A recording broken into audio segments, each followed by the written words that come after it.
বন্ধুগণ, যখন কিছু বাঘ টাগ আসে তখন ছোট ছোট বন্যপ্রাণীরা গর্তের ভিতরে ঢুকে যায়।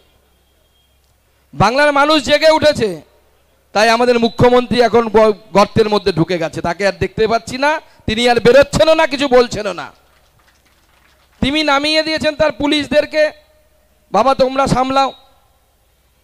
এবং যে ঘটনা ঘটলো তারপর একদিন মাননীয় মুখ্যমন্ত্রী প্রতিবাদ মিছিল করলেন এবং তার বক্তব্য রাখলেন। তার বাইরে মাননীয় মুখ্যমন্ত্রীর এই নিয়ে একের পর এক ডেভেলপমেন্ট হচ্ছে, তার নিয়ে তার বক্তব্য কি, তার মত কি, আমরা কিছুই জানতে পারছি না। উনি হঠাৎ করে প্রধানমন্ত্রীকে একটা চিঠি লিখে বসলেন। কি লিখলেন তাতে মাননীয় প্রধানমন্ত্রী? দেশে ধর্ষণ হচ্ছে, অমুক হচ্ছে, আপনি ব্যবস্থা নিন। মাননীয় মুখ্যমন্ত্রী, আমি এই মঞ্চ থেকে বলতে চাই, আপনি চিঠি লিখে ঠিকই করেছেন, কিন্তু চিঠির দুটো জিনিস ভুল হয়ে গেছে, একটু গড়বড় হয়ে গেছে। চিঠির ঠিকানা এবং চিঠির সাবজেক্ট। কেন? চিঠির ঠিকানা হওয়া উচিত ছিল ডক্টর সিভি আনন্দ বোস, আর সাবজেক্ট হওয়া উচিত ছিল রেজিগনেশন লেটার। এই দুটো যদি হতো, অর্থাৎ ঠিকানা হতো রাজ্যপাল আর সাবজেক্ট বা চিঠির বিষয়বিন্দু হতো রেজিগনেশন লেটার, তাহলে বাংলার যে আন্দোলন যা আছড়ে পড়ছে, হয়তো আগামীকাল 27 তারিখেও হয়তো আছড়ে পড়বে ছাত্র সমাজের অরাজনৈতিক আন্দোলন, সেই আন্দোলনের হাত থেকে হয়তো বাংলা মুক্তি পেত। যে ডাক্তারবাবুরা বসে আছেন ন্যায়ের জন্য, তারা পরিষেবা দিতে পারছেন না ভয়ে, তারাও হয়তো কিছুটা সুরাহা পেতেন। কিন্তু আপনি ভুল জায়গায় ভুল সাবজেক্টের চিঠি পাঠিয়েছেন। আমরা কি দেখলাম? আমরা পড়তে পড়তে এখন আমাদের মোবাইলে সবাই আমরা ওয়েব সিরিজ দেখি, একের পর এক এপিসোড আসে, নতুন নতুন তাতে তথ্য আসে। আমরা আরজিকর কাণ্ড যদি দেখি, আমি এর আগে যেদিন ভাষণ রেখেছিলাম আর আজকে শেষ দিন আমি বক্তব্য রাখছি, কিন্তু মাননীয় মুখ্যমন্ত্রীকে আমি এখানেই পরিষ্কার করে দিতে চাই, শুরুতেই পরিষ্কার করে দিতে চাই, এই ধর্ণা মঞ্চের আজকে শেষ দিন। বিজেপির আন্দোলন শেষ হয়নি, বিজেপির আন্দোলন চলবে, জোরদারভাবে চলবে। এবং যতক্ষণ না পর্যন্ত আপনি আপনার পথ ছাড়ছেন, আপনি যতক্ষণ না পর্যন্ত নির্যাতিতা ন্যায় বিচার পাচ্ছে, ততক্ষণ পর্যন্ত আমাদের এই আন্দোলন চলবে। তার স্বরূপ আমি আমার ভাষণের শেষে ঘোষণা করব। আমি যেরকম বলছিলাম, পরতে পরতে নানা ঘটনা পরিবর্তন হয়েছে। আমি প্রথম দিন যখন ভাষণ দিয়েছিলাম আর আজকে শেষ দিন ভাষণ দিচ্ছি, তখন গঙ্গা দিয়ে অনেক জল বেরিয়ে গেছে, অনেক জল গঙ্গা দিয়ে বয়ে গেছে। আমরা হঠাৎ করে কি দেখলাম, যে আশঙ্কাগুলো আমরা করছিলাম, বাংলার মানুষ দোলাচলে ছিল যে কি হয়েছিল সেদিন 31 বছর বয়স্ক একজন মহিলা ডাক্তারের সাথে। হঠাৎ দেখলাম একটি সর্বভারতীয় নিউজ চ্যানেল, আমি নাম নিচ্ছি না, তারা একটি স্টিং অপারেশন করলেন, অর্থাৎ গোপন ক্যামেরা দিয়ে একজন মহিলা ডাক্তারের জবানবন্দি নিলেন। কি বলছেন সেই মহিলা ডাক্তার? তিনি বলছেন যে আমি পোস্টমর্টেম টিমের সদস্য ছিলাম। সেই মহিলা ডাক্তার, আমি তার নামটাও উল্লেখ করছি না, তিনি সেই পোস্টমর্টেম করেছেন। কার? নির্যাতিতা, যাকে আমরা কেউ নির্ভয়া বলে ডাকছি, কেউ হয়তো তিলোত্তমা বলে ডাকছি, কেউ হয়তো অন্য কোনো নামে ডাকছি। কিন্তু নাম বা যে বাবা মাকে দেখছি সেটা ম্যাটার নয়, সেটা বিষয়বস্তু নয়।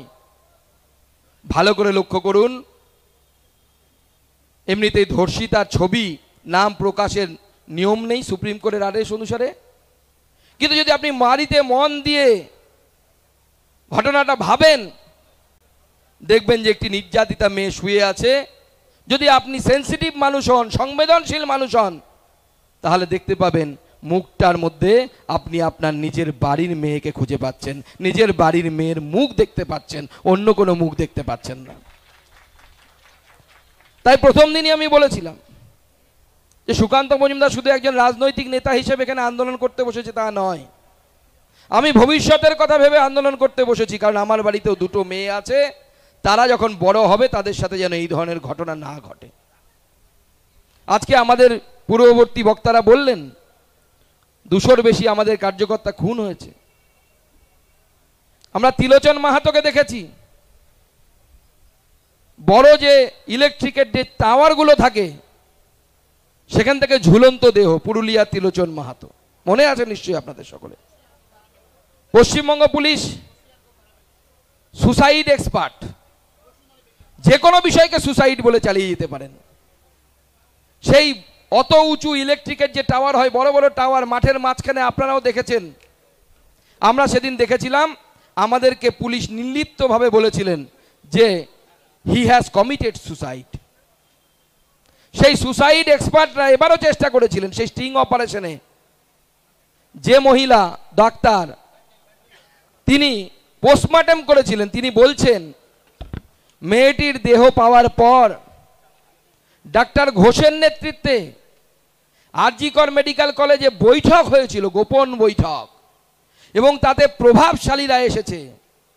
মাননীয় মুখ্যমন্ত্রীকে আমি প্রথম দিনও প্রশ্ন করেছিলাম, আজকেও প্রশ্ন করতে চাই, সিবিআই তদন্ত করছে, করুক, কিন্তু পশ্চিমবঙ্গের স্বাস্থ্যমন্ত্রী হিসেবে, মুখ্যমন্ত্রী হিসেবে আপনার নৈতিক দায়িত্ব বর্তায় না যে ডক্টর ঘোষের নেতৃত্বে যারা সেদিন গোপন বৈঠক করেছিল মহিলার দেহ পাওয়ার পর, মহিলা ডাক্তারের দেহ পাওয়ার পর, তারা কারা ছিলেন একবার তদন্ত করে দেখে সেই নামগুলোকে প্রকাশ্যে আনা, প্রকাশ্যে এনে দিন।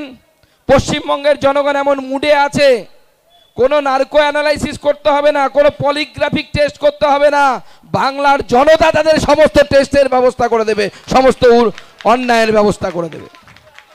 বাংলার জনতা তৈরি হয়ে আছে, এখনো মানুষের ধৈর্যের বাঁধটা ভাঙেনি। সেই জন্য হয়তো তারা, আপনার নেতারা বলে দিচ্ছে আঙুল দেখাবে না, আঙুল ভেঙে দেব।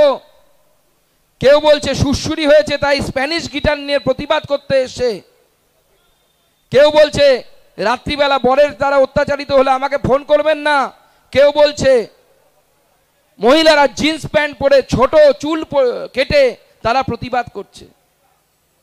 আমরা তো শুনতাম আপনারা নাকি প্রগতিশীল, বিজেপি নাকি সাম্প্রদায়িক পিছিয়ে পড়া দল। আজকে মহিলারা কি পড়বে আপনি ঠিক করে দেবেন, আপনারা ঠিক করে দেবেন। বাংলার মহিলারা সোচ্চার হয়ে বলবে আমি আমার চয়েসে পড়বো, আমি আমার চয়েস মতো থাকবো, তৃণমূলের নেতাদের কথার মতো আমরা থাকতে পারবো না। আপনারা ঠিক করতে পারেন না যে বাংলার মহিলারা জিন্স পরবে না, তারা শাড়ি পরবে না, চুড়িদার পরবে। তারা নিজের পছন্দ মতো পরবে, তারা নিজের মতো থাকবে। বাংলার মানুষের ধৈর্যকে পরীক্ষা করবেন না।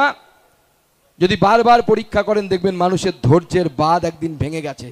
সেদিন হয়তো নবান্নের জায়গায় যে নেতারা বলছেন যে আপনাদের আঙুল ভেঙে দেওয়া হবে, সেই নেতার বাড়িতে গিয়ে জনগণ তার আঙুল ভেঙে দেবে, তার বাড়ি ভেঙে দেবে, সেই দিন আগামী দিনে আসে। মানুষের গণতান্ত্রিক আস্থাকে এখানে বাংলাদেশের মতো হয় না, হবেও না, কারণ আমাদের গণতান্ত্রিক মূল্যবোধ অনেক বেশি, আমাদের ডেমোক্রেসি অনেক স্ট্রং। সেজন্য আমাদের এত বড় দেশে এত শক্তিশালী সেনাবাহিনী থাকলে পরেও কোনো ভারতবর্ষে সেনা শাসন হয়নি, হবেও না, কারণ ভারতীয়দের ডিএনএতে গণতন্ত্র আছে। যখন পৃথিবীতে মানুষ জ্ঞানের আলো দেখেনি, জামা কাপড় কিভাবে পরতে হয় জানতো না, সেই সময় ভারতবাসী এই ভারতবর্ষে বসে গণতন্ত্র প্রতিষ্ঠা করেছিল, সভ্যতা প্রতিষ্ঠা করেছিল। আমরা সেই ভারতবর্ষের উত্তরাধিকারী।